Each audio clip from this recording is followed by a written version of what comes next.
सबसे पहले तो पंडित जी, अंक 13 का रहस्य क्या है, इसके बारे में सबसे पहले दर्शकों को बताइए, इस राज से पर्दा हटाइए।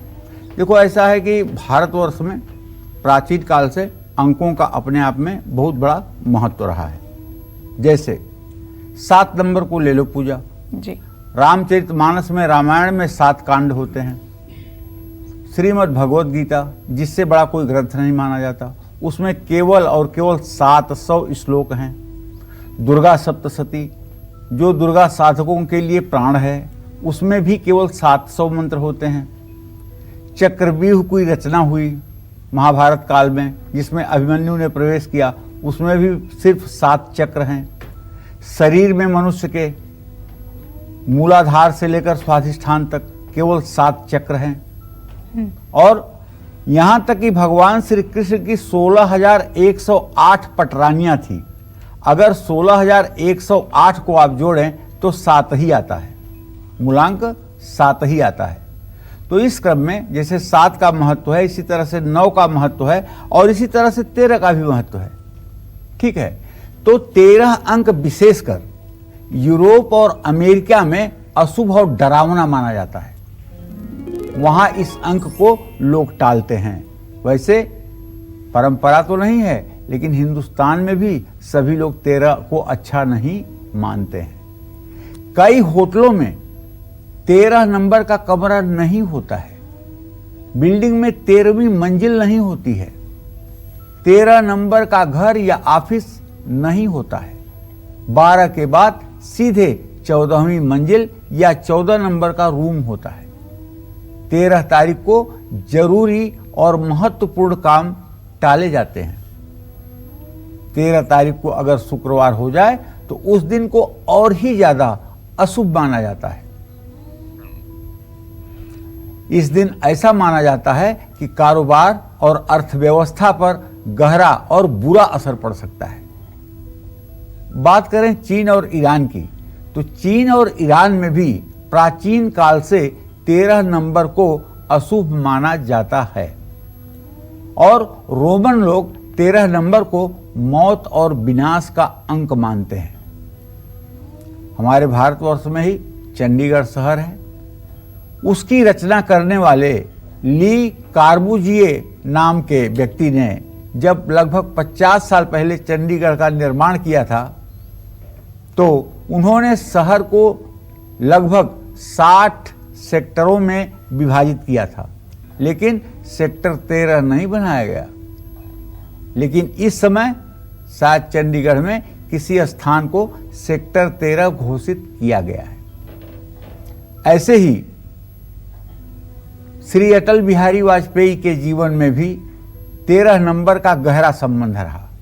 आपको याद होगा कि उनके प्रधानमंत्री काल में उनकी पहली सरकार महज 13 दिन स्थिर रह सकी। इसके बाद फिर जब वाजपेयी के सामने दोबारा शपथ ग्रहण करने का अवसर आया तो उन्होंने 13 तारीख को ही चुना। इसके बाद उनकी यह सरकार सिर्फ 13 महीने तक ही चल पाई। पुनः वाजपेयी ने 13वीं लोकसभा के प्रधानमंत्री के रूप में 13 दलों के सहयोग से 13 तारीख को ही शपथ ली। लेकिन फिर 13 को ही हार का सामना भी करना पड़ा जब यूपीए सरकार आई। तो ऐसे कई लोग इसे महज संयोग मानते हैं और कुछ लोग इसे अंकों का चमत्कार मानते हैं। मैं भी इसे भारतवर्ष में अंकों का महत्व मानता हूं। और कभी कभी किसी के जीवन में कोई अंक अच्छा होता है, कोई अंक बुरा होता है। 8 नंबर सुन करके अक्सर लोगों को पसीना आ जाता है।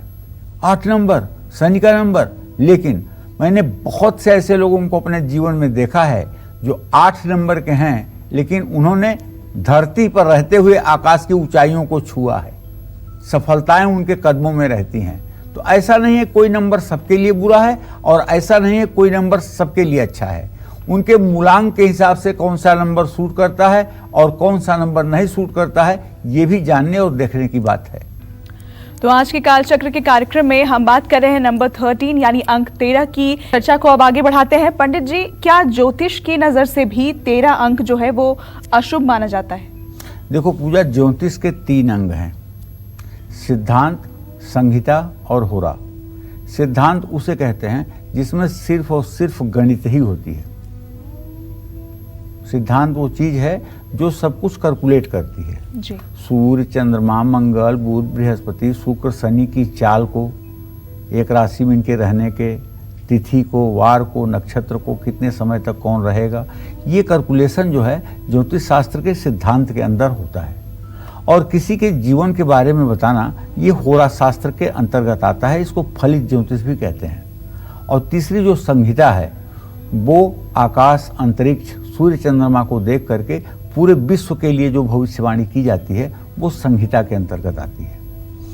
तो जैसे आपने दर्शकों से कहा कि ज्योतिष में क्या महत्व है 13 नंबर का, तो 13 नंबर का महत्व है ज्योतिष में, इसलिए कि अगर देखा जाए तो हम गणित की नज़र से अगर देखें तो शुभ अशुभ से अलग 13 को अपने गणितीय मान की वजह से असुविधाजनक और एक न्यूनतम उपयोगी अंक समझा जाता है। और न्यूमरोलॉजी अंक शास्त्र के हिसाब से अगर देखें तो 13 के मान को देखा जाए तो ये 4 आता है, 3 और 1 4, और 4 किसका मूलांक है? राहु का। राहु का अंक माना जाता है। तो वैदिक ज्योतिष में राहु को परिवर्तन का कारक कहा गया है। 4 अंक 2 शक्तिशाली ग्रहों के योग से बना है। कैसे? 1 नंबर सूर्य का और 3 नंबर बृहस्पति का।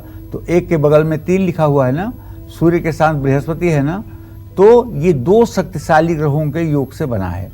सूर्य और बृहस्पति की, सूर्य का अंक 1 और बृहस्पति का अंक 3, इस योग से 13 अंक का निर्माण हुआ, जो कि आपके अंदर बहुत सी शक्ति, क्षमता को समेटे हुए है। ज्योतिष में सूर्य को ऊर्जा का प्रतीक और बृहस्पति को ज्ञान का प्रतीक माना जाता है। सूर्य जहां आत्मा का कारक है, वहीं बृहस्पति जीवन और सुख का कारक है।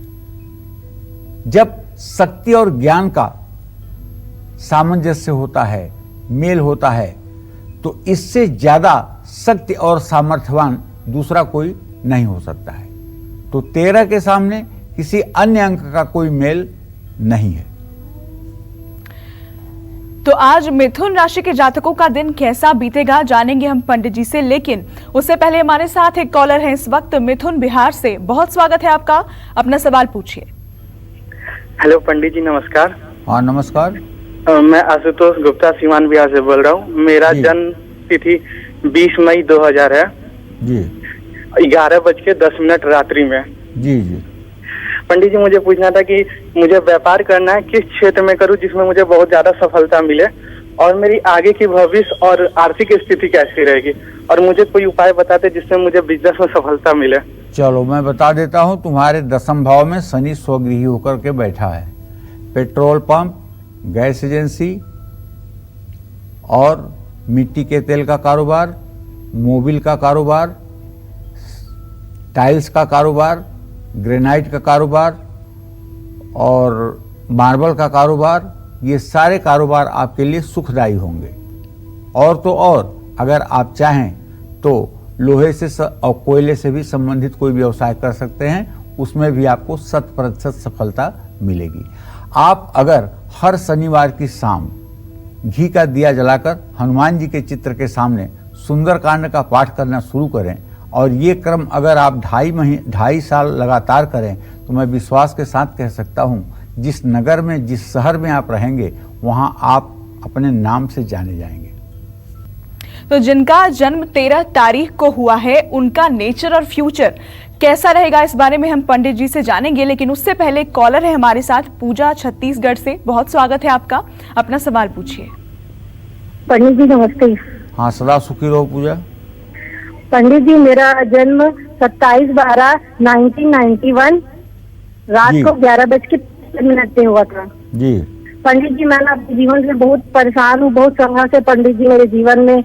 मैं की हूँ और गवर्नमेंट जॉब का तैयारी कर रही हूँ, पर कहीं भी सफल नहीं हो पा रही हूँ पंडित जी। क्या मुझे गवर्नमेंट जॉब मिलेगा कि नहीं, और किस क्षेत्र में करूँ पंडित जी, जिंदगी में सफल हो जाऊँ? बहुत परेशान हूँ, मेरी जिंदगी कैसी रहेगी पंडित जी?